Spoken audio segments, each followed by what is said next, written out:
Welcome to the Insomnia Coach podcast. My name is Martin Reed. I believe that by changing how we respond to insomnia and all the difficult thoughts and feelings that come with it, we can move away from struggling with insomnia and toward living the life we want to live.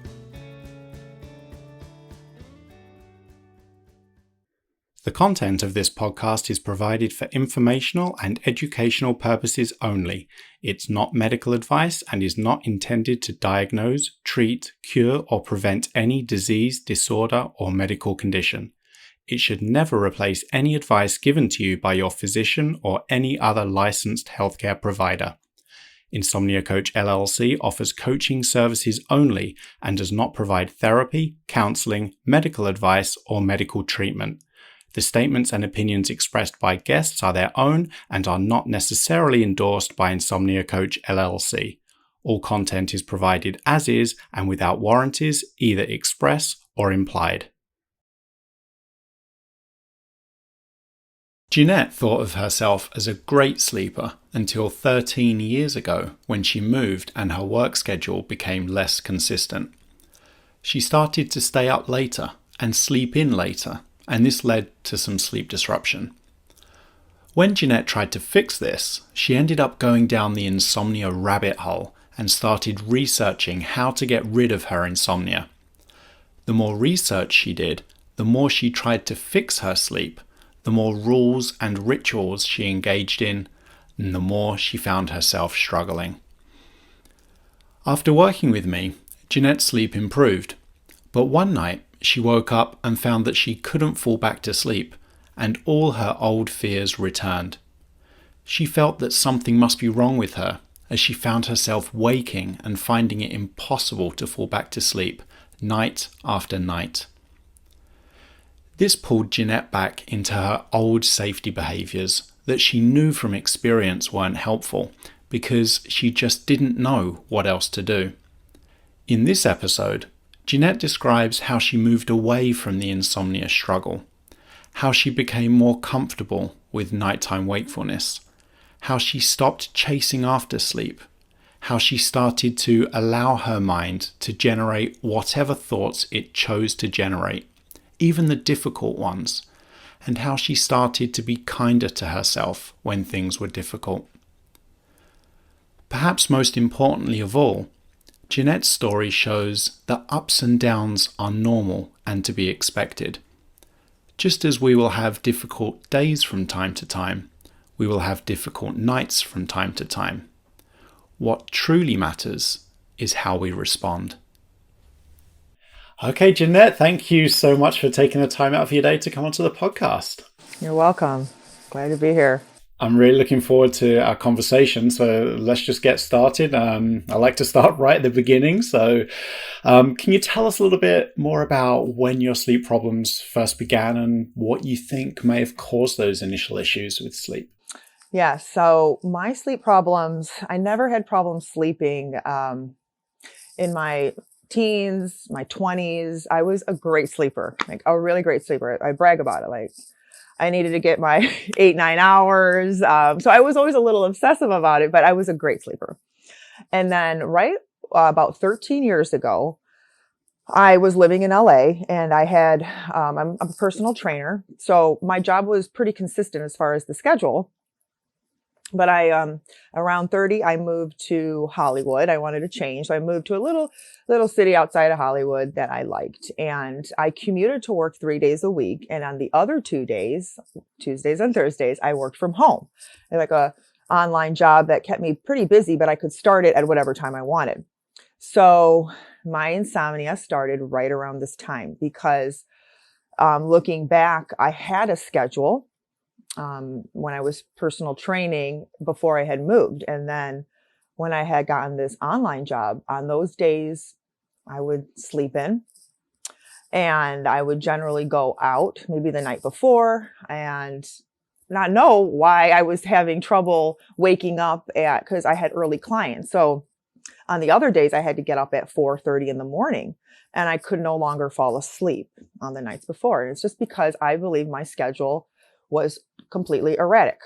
So some days I was waking up at 4 a.m., other days 10 a.m., 8. So then my sleep just started to struggle from that point on. And I didn't know why.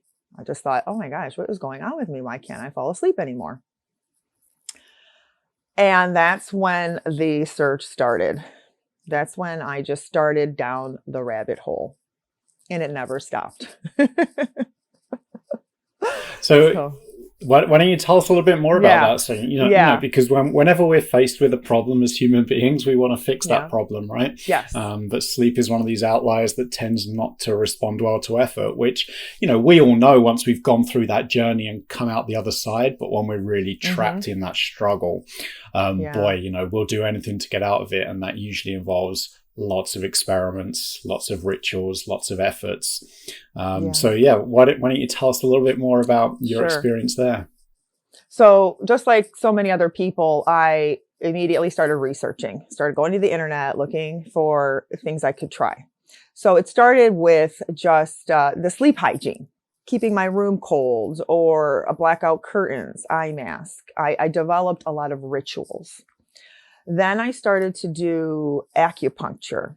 I'm living in LA, so there's a plethora of holistic doctors. So I just started seeing just random healers, people that told me that something in my past life was contributing to the problem. I wrote all of them down. I did hypnosis. I spent a lot of money on hypnosis. I um, I bought a machine. It's called. I just tried so many crazy things. This thing that you put around your head is called TDCS, some sort of stimulation for your brain, which I think can be actually dangerous. I tried sweat lodges, everything I could think of, crystals. And then I started taking sleeping pills. That's when I went down the path of, okay, I don't know what else to do. I started smoking marijuana and I started taking sleeping pills. But I had no idea what I was actually taking. I got them from a family member who was able to get them from Europe. And I did not know. And he didn't know what I was taking either. So I eventually ran out because it wasn't a prescription. So I eventually ran out, and now I'm dealing with, which I didn't realize at the time how dangerous it was. I'm dealing with rebound insomnia. So it was even worse at that point where I didn't sleep for days. I actually slept in my car one night. I said, I can't even be in my apartment anymore. I've got to leave. So I went to my car and actually fell asleep that night, which is interesting. And so after about 5 days of that, I stayed at a friend's house, and then I was able to sleep after that. I was able to get a good chunk of like 5, 6 hours. So I knew that I could sleep again. I knew my body was able to do this. But I still didn't know why it was happening. So I sought out the help of a holistic doctor out there. And there was wonderful experience. I started to sleep better.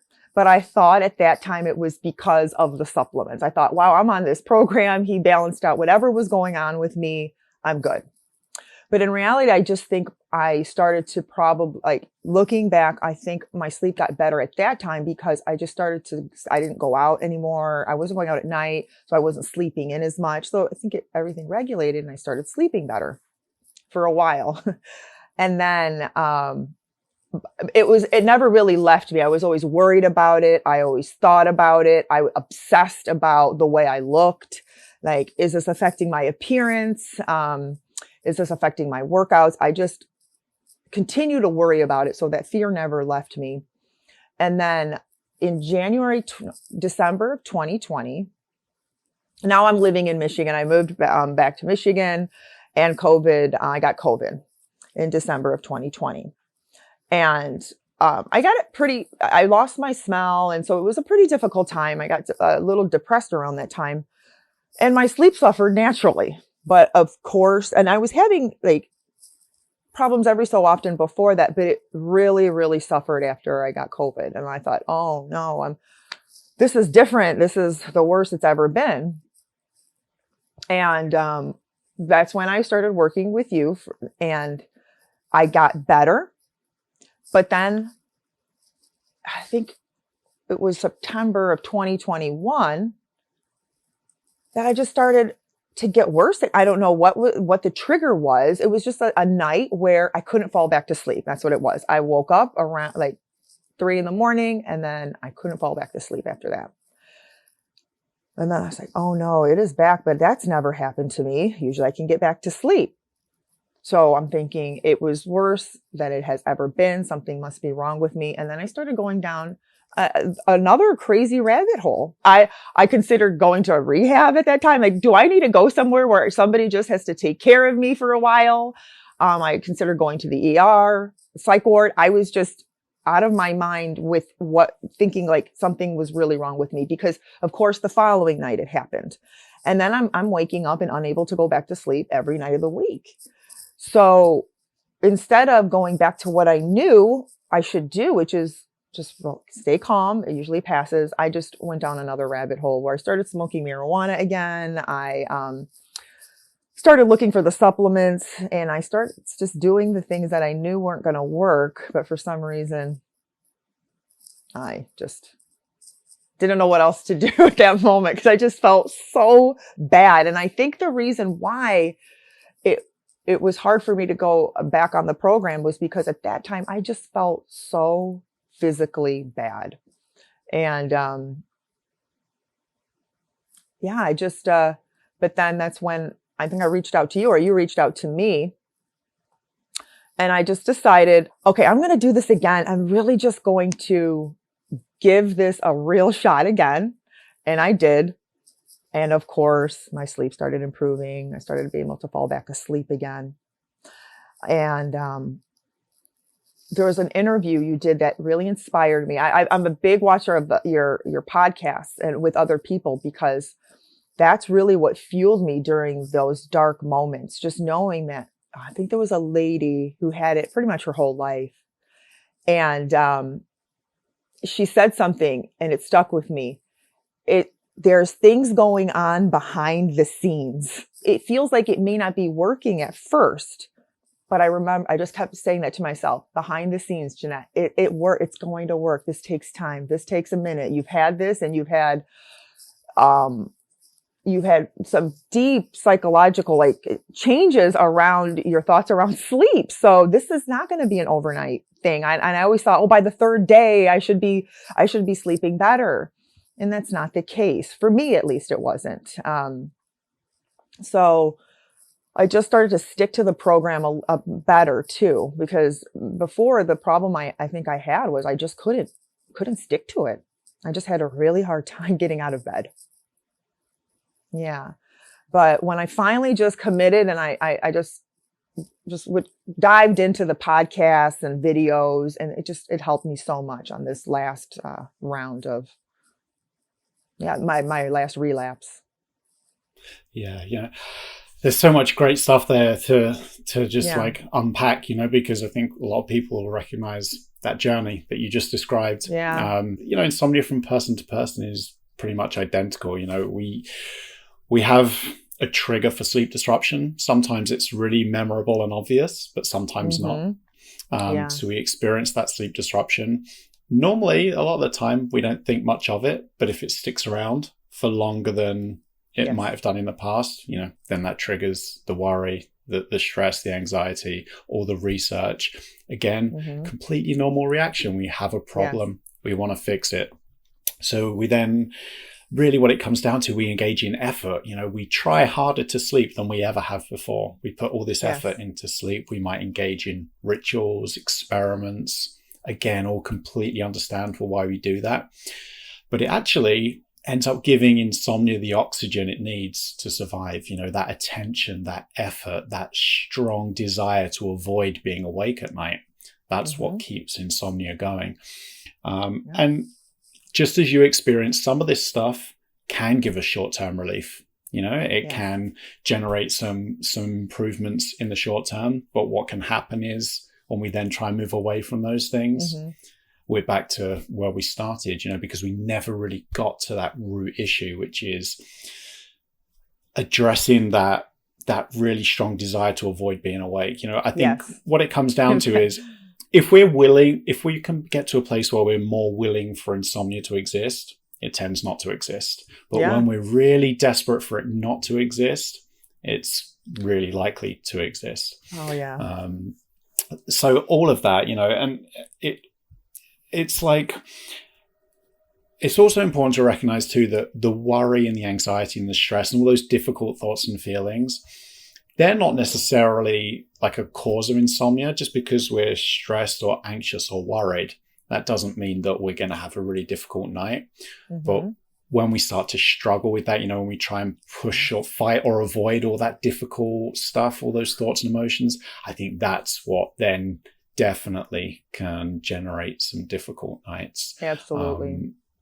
And, again, it's our human nature. We don't like feeling anxious or worried or stressed. So we want to try and push that stuff away. But just like sleep, we can't control what goes on inside our minds. And the more we try, the more we kind of get tangled up in this endless struggle. And like, I don't need to tell you, and I don't need to tell anyone listening, that struggle is so exhausting. And we tend not to make that much progress.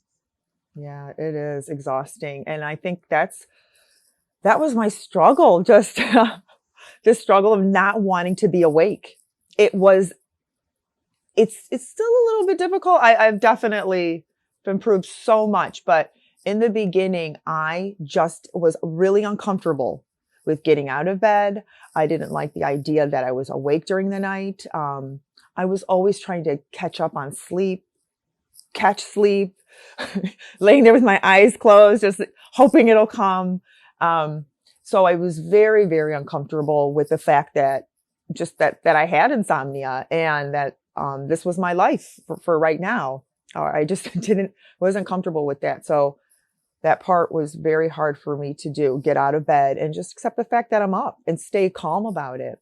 I would, just like so many other people have experienced, go into sweats and just be hot and anxious and just be tossing and turning and every which way.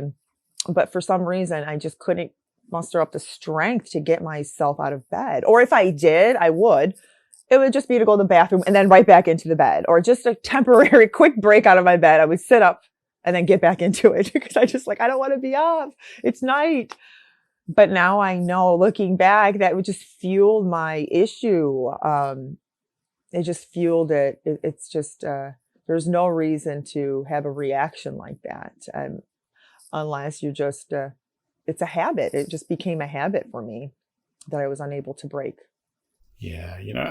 And I think then when we are engaged in that struggle, it's so easy to fall back into all those old safety behaviors again, just like you mentioned, when we found short-term relief from something, whatever it is, when we're struggling again, it's so easy to kind of reach back for those things again, to try and what are we doing? We're just engaging in that effort again, which again is understandable because we don't like what we're going through. But it's all that effort, all that trying to avoid the wakefulness, all that trying to make sleep happen that really is what causes all the struggle. And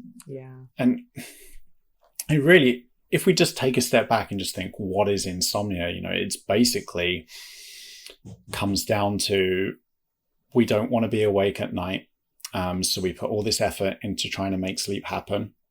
The brain detects us engaged in all these efforts. So what does the brain think? Oh, you're trying so hard to avoid being awake at night. Being awake at night must be a danger. It must be this threat. It's like a very real physical threat and a danger to you. So I'm going to be alert to protect you from this danger of wakefulness. And obviously that alertness makes sleep more difficult. So all those efforts that we engage in, they can give us some short-term relief sometimes. But what are we doing? We're kind of reinforcing that belief in our brain that this wakefulness is a real danger that it has to be alert to protect us from. Because the brain isn't doing all this stuff to make us feel bad. It's doing all this stuff to look out for us, but it's just trying so hard that it often ends up getting in the way. I know. I didn't understand that until recently, that whole concept, like how the brain is trying to protect you from this, I just didn't understand that, but it definitely made sense the more I started to think about it. I'm like, yeah, that's definitely what's going on. I can definitely understand that. Yeah. And so, because the brain is trying to look out for us and it's sending Mm-hmm. us all these warnings, which tend not to feel good, like worry and anxiety and fear and stress and all that stuff. Because they don't feel good, we normally want to kind of ignore it or push it away or pretend it's not happening or try and distract ourselves. But then the brain thinks, okay, there's this danger. Now I'm trying to tell you about it, and now you're ignoring me. So the brain then freaks out even more, and it's like has Yeah. to yell even louder, right? It's like if we see Yes. someone about to cross the street and there's a truck coming towards them, we yell at them, "There's a truck coming, don't cross the street." And they just kind of wave at us and carry on going. What are we going to do? Yeah. We're going to yell even louder, right? And louder Yes. and louder and louder. Yes. So I think what can be so helpful is just acknowledging, all that difficult Yep. stuff that the brain is generating, rather than, as we're all hardwired to do, trying to push it away or fight or avoid it, just acknowledging it. Like just even something as simple as just being like, I recognize that I'm feeling anxious right now. I'm feeling worried. I'm feeling scared. Just acknowledging that you're feeling that can just be one of those things that lifts a little bit of that weight off your shoulders, because now you're not trying to deny it. You're not trying to push it away. And like a beach ball, the more you push it away, the more it pushes back. You're just acknowledging it. And then if you continue practicing this, you might be able to get to a point where you allow that stuff to exist, even though it doesn't feel good. You just let it kind of sit there, make a little bit of space for it. Maybe it will just hang out for a while. Maybe then it will go away. Maybe then it will come back. But we're just not engaged in that struggle anymore. We're not trying to push it. We're not trying to push it away. We're not trying to distract ourselves, which is so exhausting. We just let the mind do what the mind wants to do, and focus on what we have control over, which are always our behaviors. No matter how bad things are, no matter how difficult they are, we can still move our body. And we can do things that can make unpleasant wakefulness a bit more pleasant. And we can do things during the day. These don't have to be huge things, but we can always do some things during the day that are aligned with our values, and that just help us keep moving toward the kind of life we want to live, even when all this stuff is going on in our heads, even after we've had a difficult night. And if we do that, not only does it help give us the opportunity to make the days and the nights a little bit better, but it also helps train the brain, that maybe this wakefulness isn't quite as much of a threat, certainly not a physical threat like a bear waiting for you under the covers, because you're making that wakefulness a little bit more pleasant by just doing something else instead of struggling. And then during the day, you're still able to do some things that help you live the kind of life you want to live.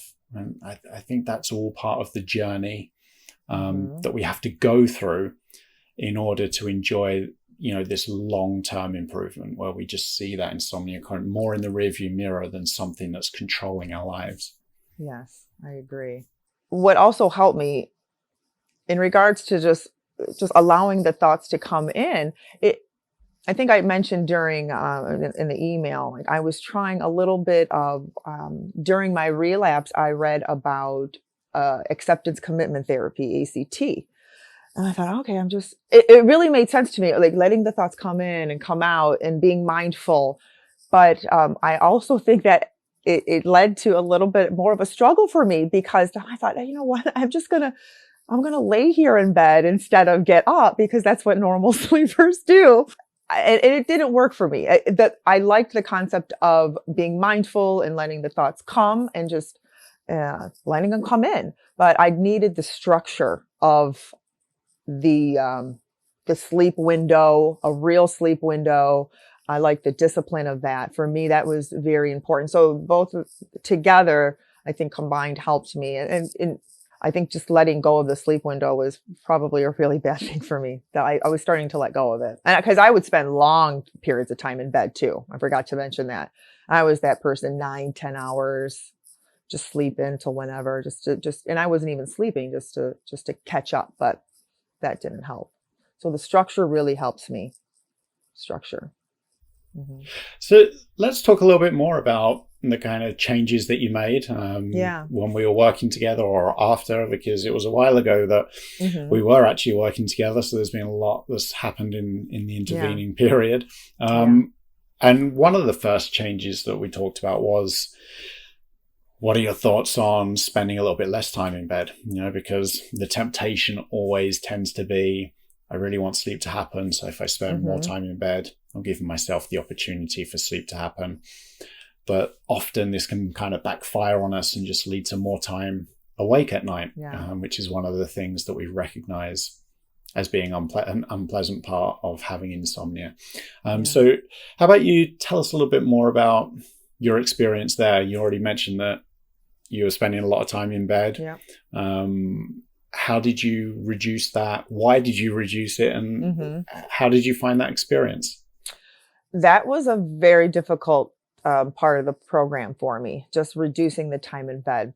So normally I wasn't affected by the going to sleep time. I know a lot of people like, oh, I had to stay up until 1. That was not a problem for me because I like the night. I'm a little bit of a night owl. So my sleep window wasn't incredibly late, started at about midnight, 12:30. But because I was spending so much time in bed, I don't work mornings. So, and I have structured my life that way. That's one way insomnia has affected my life. It's like no more morning activities instead of nighttime activities. For me, it's morning. So I was going from like a 12 to 9, 10 a.m. window to, a shorter window. And even 7 hours seemed pretty scary to me. I know some people start out with even less. So mine was like 7 hours, 7:15. And it was very scary. And I was unable to follow it for a while. And then so I would some days, and then if I had a bad night, the next day I would sleep through my sleep window, maybe over an hour. And then I would just beat myself up. In the beginning, when I was working with you, I would beat myself up and just be so critical of myself. Like, yeah, you can't do this. You're a trainer and you're telling other people to do things. But it also gave me compassion for myself and for my clients because I know what they're going through in a way. Even though I don't have weight issues, I have this issue that's so hard. It was so hard for me to stick to the program. So I have so much more compassion now for my clients, which has been great. But the sleep window was definitely very challenging. And you recommended something that was very helpful. And when I would hear like, oh, you have to get up and get out of bed at 7 a.m., like that was daunting. I'm like, I feel like a zombie. Sometimes I actually feel sick, from lack of sleep. But then you said you don't have to make it this event. Like you don't have to get up and do a 5-mile run. You can get up and sit on the cozy couch with your blanket, with your cup of coffee or whatever, and start your morning out that way. So that's what I started to do. I remembered that. So just started to pull myself out of bed, not beat myself up if I slept in a little bit, 30 minutes. That's okay. I would just get myself up and I did what you mentioned, just start my day really slow. And slowly but surely, I started to feel better in the morning. Because I had a lot of nausea in the morning, whether it was from actual lack of sleep or I think it was more of my reaction to it. Of course, we all feel a little not so well after a poor night of sleep, but the way I felt was just, I wasn't able to eat sometimes. But that started to get a little bit better. And then I actually just started just jotting. I wanted to let go of the charting. I didn't like that because I don't think that was helpful for me because I'm already a little bit of an obsessive person. But I would journal about just how I felt that day and the little improvements I was making. Like, oh, today I was able to eat within an hour of waking up. That's an improvement. So I just started thinking about, instead of looking at all these negative things that were going on, I just started tracking my improvements. What has improved today? And what have I continued to do during even some of the bad times? And nothing in my life really fell apart, So I think that was really helpful. Just the slow start to the morning, have just journaling my successes. Because somebody else, I think this was another person because I had spoke to many, many people over the years. It was just a snippet, like over the 13 years I had it. I saw quite a few sleep doctors and somebody recommended, maybe you should schedule an exercise class in the morning, something like maybe yoga, something. I'm like, that sounds horrible for me to get out the door. I mean, that just sounds that even if it's yoga, that sounds horrible. So no, and I never, of course, I never took the yoga class in the morning because that just wasn't going to work for me. And so this suggestion really helped, and I still do it that way. I'm not a get up, and I never really was. Even as an athlete in college, we had 6 a.m. practices. I was never, oh, I can't wait to get up. I was just slow as molasses in the morning, but my roommate loved morning. So we're all wired differently, it's so interesting. But yeah, I'm still slow in the morning, and that's okay. Well, For me. I think I'm a founding member of that club. Yeah. I'm the slowest person in the morning. I'm terrible. So it's just how we're wired. Some of us are wired like that, Yeah. And I think that's another one of those traps that we can easily fall into as well when we're struggling with sleep, is when we wake up and we're feeling kind of lethargic and groggy, we can assume that that's a complete reflection of how we slept. If I feel pretty groggy and pretty out of it, then that must be because I had a really difficult night. And it definitely could be. But I know from my own experience, and it sounds as though, from your own experience, that a lot of us, we just feel crappy in the morning no matter what. And what can just be so helpful is just getting up, just getting the day started, even if we start it really slowly, just getting it started, just getting life going that day. And often we start to feel differently as the day progresses in response to the time, what we're doing, where we are, and stuff like that. I mean, I like to think that when I first wake in the morning, that's the low point of the day. That's the crappiest I'm going to feel all day long on most of the time. So I've got a big improvement to look forward to as the day progresses.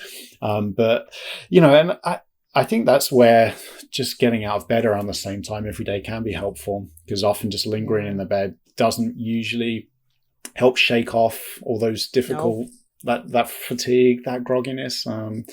But kind of getting moving, getting the day started, no matter how slowly, often can be more helpful. And it's another one of those things too, where we're not chasing after sleep, because we're getting out of bed around the same time.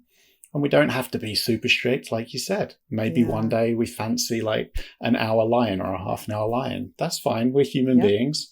But just getting out of bed around the same time, we're not chasing after sleep. We're not saying to the brain, look, I got to get sleep.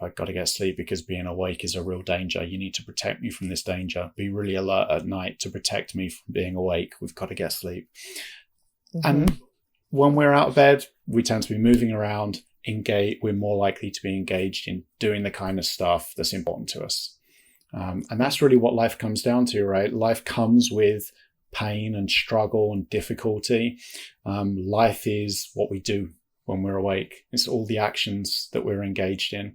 So as long as we can just continue to do things that are aligned with our values, that are important and meaningful to us, even with all that difficult stuff going on, that's really all that matters. In 100 years, we're not going to look back on all the great nights of sleep we had. We're going to be looking back on all the things we did when we were awake, even when we felt crappy doing them, just the fact that we were doing them. I think that's really important. It is. And I think it's so easy to forget when you're going through, a long bout of insomnia or a short bout of insomnia. We forget that. And I think a lot of insomniacs tend to be perfectionists and they want everything perfect all the time. And for me, I know that I got into this mindset that I had to feel perfect all the time. And I forgot how I used to, like when I was a teenager, of course, there was nights when I didn't sleep. But then I was always waking up at the same time every day to go to school. And I think that's why I just kept that good sleep pattern. And even in college, I think back, I was living in Chicago. I was tired all the time, from being an athlete. We were practicing twice a day, school, I worked. I remember just falling asleep sometimes on the train on the L, and I would end up at a different stop, like completely outside of my dorm because I was just so tired, but I didn't think about it. I didn't sweat it. I wasn't like freaking out about it. It's just life comes with lots of ups and downs. So yeah, I think when you're in the crux of it, you just think, this is not how I should feel. When in reality, yeah, there's going to be some days that won't be so great, but really what are you doing during the day? Are you having joyful moments? And really, most of the time, like you just said, the mornings are the worst times of my day. But even on those nights, I only slept a couple hours. By the evening time, I'm tired, but I'm actually feeling okay, And I would always remember that. I reminded myself of that on those bad mornings. Like, Jeannette, by 7 o'clock tonight, you're going to be feeling fine. Just let's get through this day. Stay calm. Stay relaxed. Yeah, it'll be okay. So yeah, it's just so crazy how we just can forget and want to just have this perfect little sleep in life, and it doesn't exist. Yeah, and I think it's really important to recognize, like you just said, just to look back on all the important stuff we've done in our life. There's probably none of those things happened without any kind of pain or struggle or difficulty, because that's what life is. Life comes with all that difficult stuff along with the good stuff, and it's hard to achieve the good stuff without also experiencing the difficult stuff. So for example, if we're studying, if we go to college, or even maybe we're still at high school, and we're doing all that studying, we're feeling exhausted by it, that's that struggle.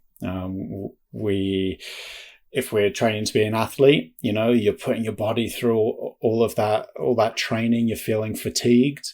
But you recognize that in order to reach the level you want to reach, to kind of live the kind of life you want to live, to reach your goals, there's going to be that fatigue. It's not all going to be plain sailing. There's going to be difficulty. There's going to be struggle. If you're training for a marathon, I'm sure you're going to be getting blisters, maybe some pulled muscles. There's going to be pain. Right? There's going to be pain in order to reach what you want to reach, to live, for us to live a life that's aligned with our values. Pain comes with it, but that pain is necessary to serve our values, to help us live that life that we want to live. And I think it can be helpful to just recognize that, because it's so easy to fall into that trap of just wanting to feel good all of the time, to want to have the best night of sleep every single night. But that just doesn't happen, and I think opening ourselves up to be more willing to accept, or to just experience the difficult nights, to experience difficult feelings, to experience difficult emotions and thoughts, just opening ourselves up to allowing that to happen, and realizing that stuff can all happen at the same time as we're doing what matters. We're doing stuff that helps us live the kind of life we want to live. I think that can be really important to just reflect on and to recognize. I agree. Absolutely. So we talked about the sleep window. We've talked quite a lot about everything that goes on in the mind when we're going through this.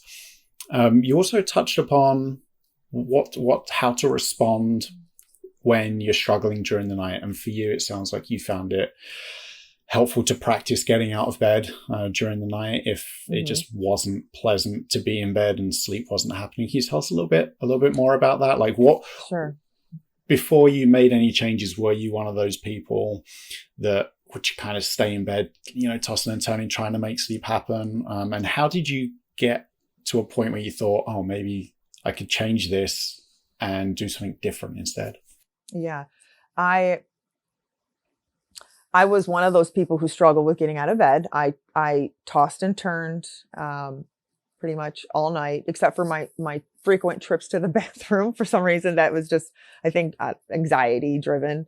I really didn't have to go, but I would just go to the bathroom, get back in bed, toss and turn more, and just have that. And then sometimes I would fall asleep, but I never was able to fully commit to just getting out of bed. Then it's funny because I have a friend who doesn't sleep well, and and it's sad because he's very stuck in this. I've tried everything, and he said something. He's like, "Oh my gosh, my bed, it looks like a mess in the morning. The sheets are off. The bed liners, everything is messed up." And in my head, I was like, "Oh my gosh, I was doing exactly what you're doing, and I know the reason why he's not getting better." So and then after that conversation with him, and then a couple more podcasts or interviews with people, I realized, okay, I really need to give this a shot. I think this is it's not helping me because I'm ending up with sore, achy muscles anyway. Like I really started to get real serious with myself and say, if you don't try something, if you don't do something, this is going to be your life for the rest of your life. So, because I think I was and I am still disciplined. This is one area of my life where I feel like I lost discipline. Like I couldn't just do this. So I just had some real good talks with myself, just like I would before a race or something. Like, you know what? You have to do this. Is something you have to do. You can do this. You're strong. And there's just a lot of positive self-talk. Like, just come on, Jeannette, let's go. Get up. Let's do this. So for me, it was just realizing that I really had no other choice if I wanted to get better, that laying in bed was not serving me. It was making me more anxious, more irritable, more sore, sweating. I felt like I was having hot flashes. I'm like, going through perimenopause. That wasn't it. It was just anxiety. So just with being able to reason, again, my journaling, I was able to start making those changes in the middle of the night.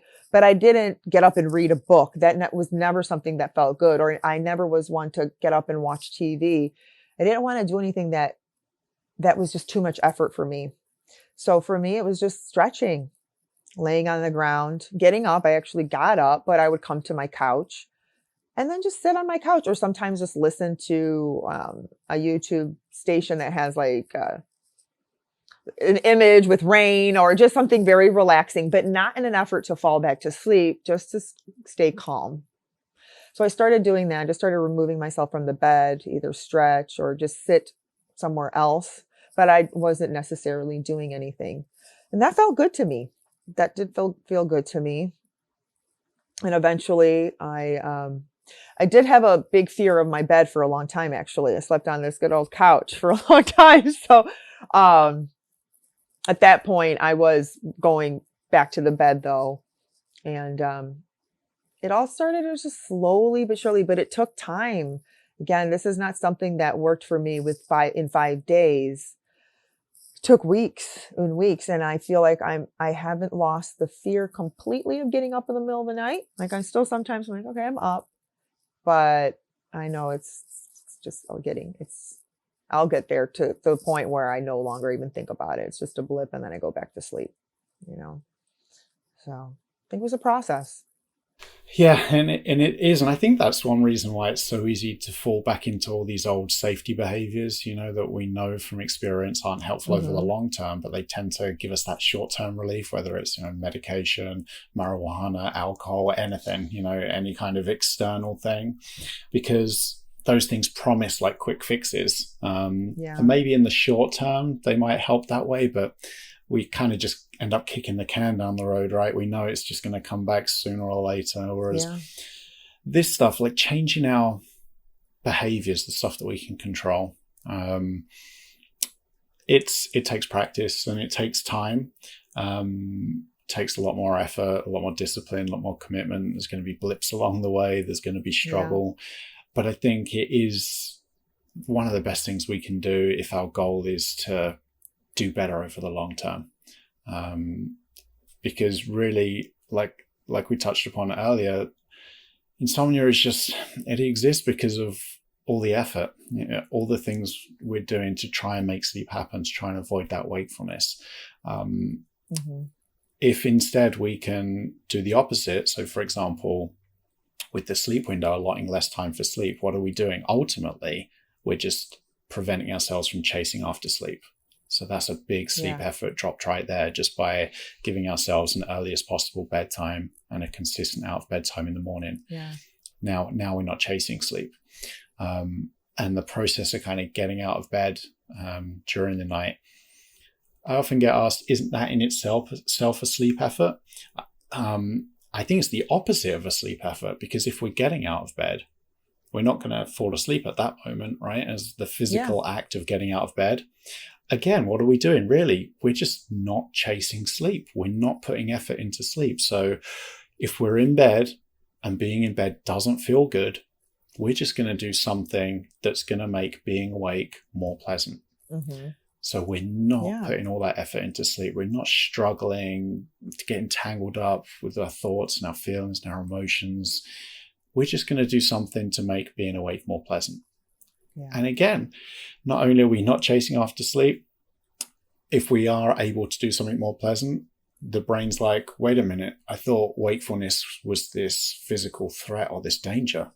How can that be if now this wakefulness is starting to feel a little bit more pleasant than it used to? And so we chip away at it. And like you said, it's not something that works within 48 hours or in 3 days or necessarily within a week or two. Yeah. Often it takes a lot of commitment to just avoid falling into that trap of trying to make sleep happen, trying not to think something, trying not to feel something, and just focusing on what we can control. But what we can control won't necessarily give us immediate relief, but it's usually more helpful over the long term. I agree. I absolutely agree. I'm a testament to it. Yeah, it takes time. It does. So before I move on, I did just want to ask you about dealing with those ups and downs as you know, because they always happen. Everyone has difficult nights, and as we live life. But were there any other changes that you made either when we were working together or since then that you found to be helpful that maybe we haven't discussed or mentioned yet? Another change I made, it wasn't necessarily a change, but I dived into, and this may not help other people, but it was really important for me to hear other people's stories and to know that what I was doing was going to help me. Because for some reason, I just had a hard time believing that this was going to work for me, or that after a week, if it didn't work, I would start to lose hope. So I just started adding more information, and that, again, my brain, I needed to hear it from other people that went through, years of insomnia, that this helped them.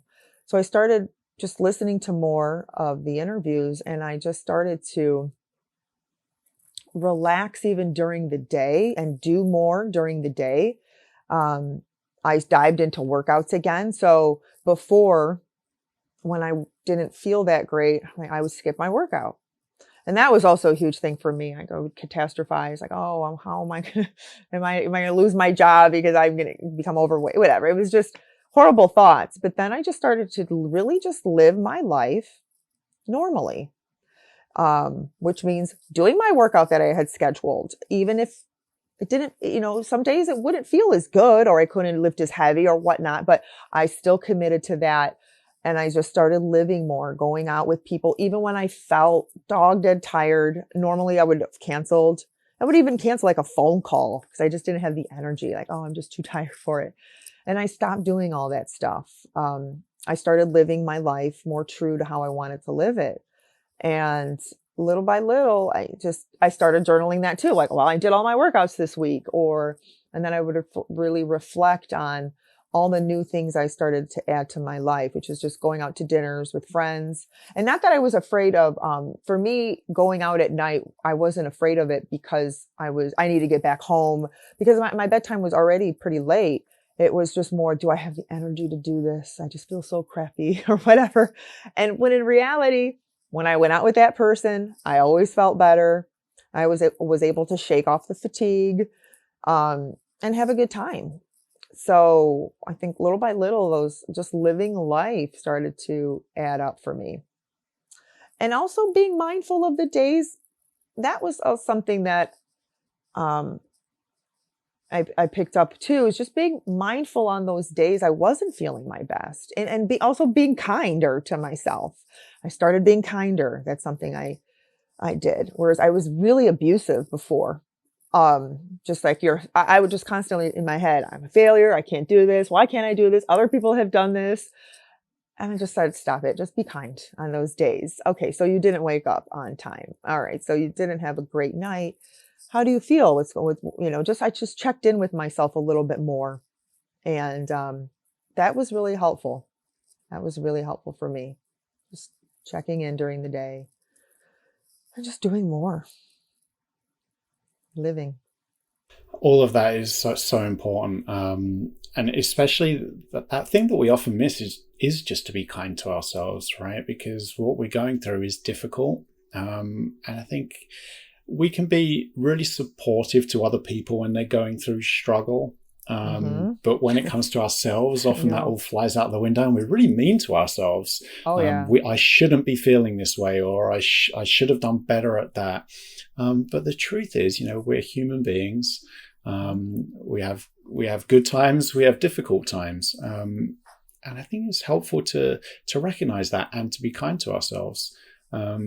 It's very easy to forget that, and I think it does play a really important role in the healing process, Yeah. because if we're just going to be angry at ourselves, or disparaging to ourselves because we're struggling with something, it puts more pressure on us to do better. And often that thing we're trying to do better at is something we can't even control. And yet we're so hard on ourselves when what happens isn't aligned with what we want to happen. Yeah, I think I'm really glad that you mentioned that as something that you found to be helpful, just being kinder to yourself. Yes, it's so important. It's monumental. Yeah, Yeah. especially for those who are critical. Yeah. Yeah. So, as I said, I just wanted to quickly touch upon, the ups and downs that happen, because I think it is important to recognize that there's always going to be difficult nights from time to time. There's no such thing as a life without difficult nights, just as there's no such thing as a life without pain and struggle. What I usually find, just in my experience working with people with chronic insomnia, is when that first bout of sleep disruption comes back, it's often the most difficult, because all those old thoughts, feelings, worries come back. And often we're tempted to engage in all those old safety behaviors and rituals that aren't usually that helpful over the long term. Then perhaps we get through it. Then perhaps the sleep disruption comes back later on, and it's still disruptive, still something we don't want to happen, but maybe it has a bit of a less of an effect on us. Yeah. Then we kind of do well, then something else happens. So I'm curious to just hear your thoughts. Did you find that you followed a pattern that worked a bit like that? Yeah. So the sleep disruption, when I would relapse, it was always fairly scary to me. But this last relapse, I think, was the scariest for some reason. And even though I had gone through this so many times before, and insomnia wasn't new to me. And I know, and I knew most people's insomnia are the same. It's like, and there's not really many special cases out there, but for some reason it really freaked me out. And, worse than before, like all my other relapses, I was able to get out of them, but because I was only getting a couple hours of sleep, I felt more desperate than ever, to find out what was going on with me. But as soon as I realized, I think how I came to the realization that it was just another, it was pretty much the same as any other relapse that I've had, was again through the education. It was really important for me just to become, I went back because I have a lot of books on insomnia, and I just kind of re-educated myself on things I already knew, things I had already read.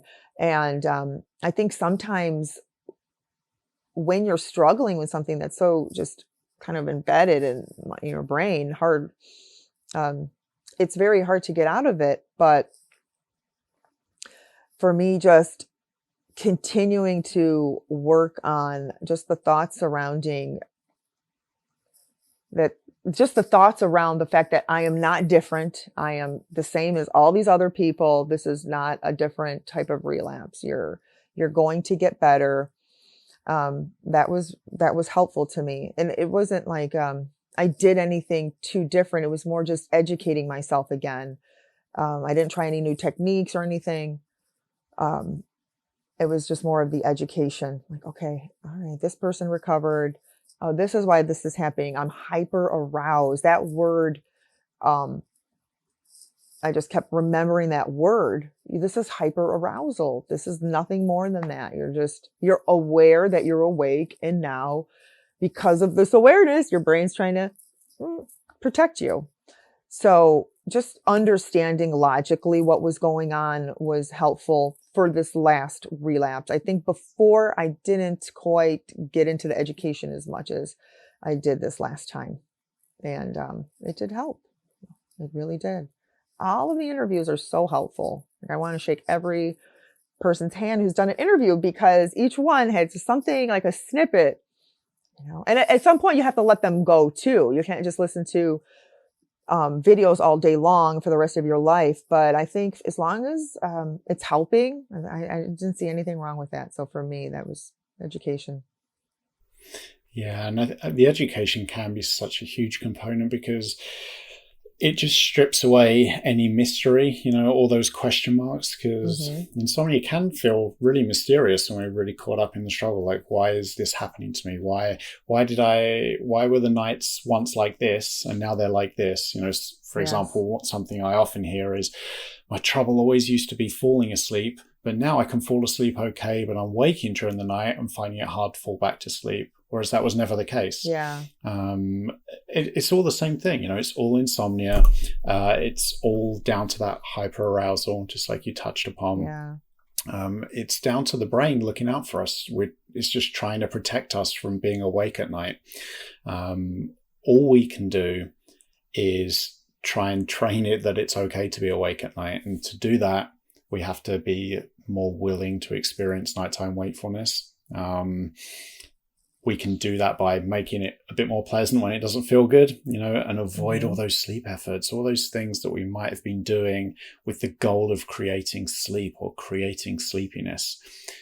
They're never usually helpful, because we're putting effort into sleep, and sleep doesn't respond well to effort. And we're reinforcing this idea in our brain that wakefulness is a threat, that it has to be avoided, okay, brain, I'm tasking you with being alert at night to protect me from wakefulness. And so as soon as we're engaged in those efforts, sleep becomes more difficult. The education lifts that veil.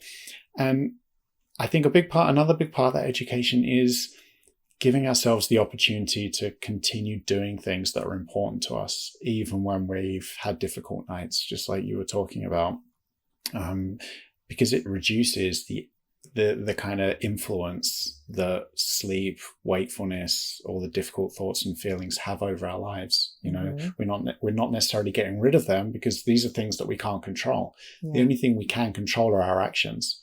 So as long as we just continue to engage in actions that help us move toward the kind of life we want to live, all this difficult stuff has less of an influence over us. I mean, it still doesn't feel good, but there's nothing we can do about that. We can't make ourselves feel great. But what's important is that we're just doing stuff that matters, that's important to us, even when all this difficult stuff is going on. And I think that's really key to these long-term transformations, you know, like we're talking about here, and that we have other guests talking about on the podcast. Yeah. It may not seem like it's working at first, but it is. There's things going on that are helping, and we just have to remember that.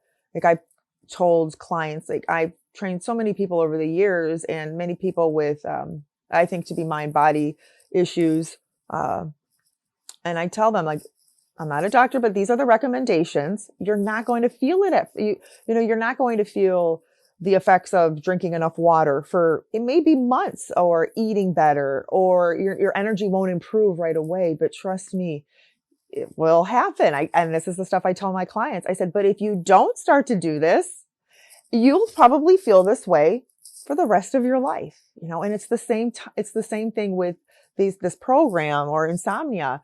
Like, it may not seem like it's working at first, but I had to remind myself, it is working. Just give it some time, keep doing the groundwork, laying the foundation, and little by little, your thought patterns do change. Your mind does start to relax about sleep, you know, and it just starts to improve little by little, day by day. And I feel like I'm still improving. Yeah. Yeah, that's great. You know, I'm just, like you said, I think these discussions are so helpful. I'm really grateful that you came on to share your experience.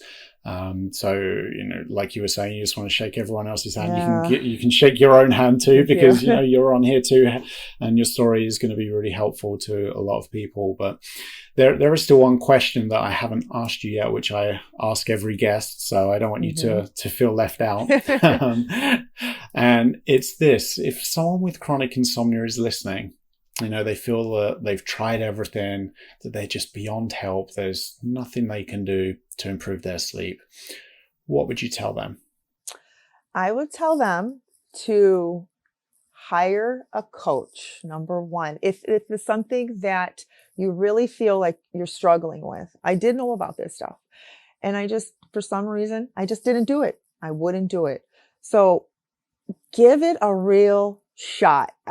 Really follow the protocol and give it a shot. And if it's too hard, like it was for me, hire somebody. It's well worth every dollar spent, because I have tried everything.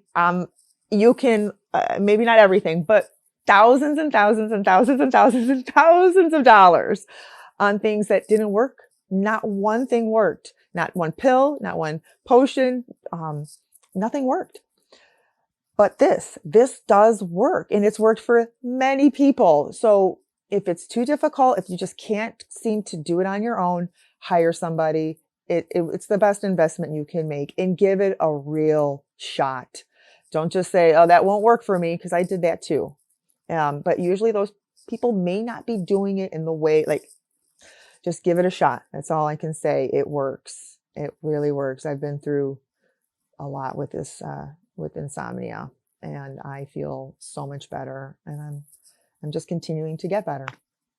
So yeah, that's what I have to say. That's great. Well, I think that's a great note to end on. So thanks again, Jeannette, for You're taking the welcome. time out to come on and share your story. My pleasure. Thank you.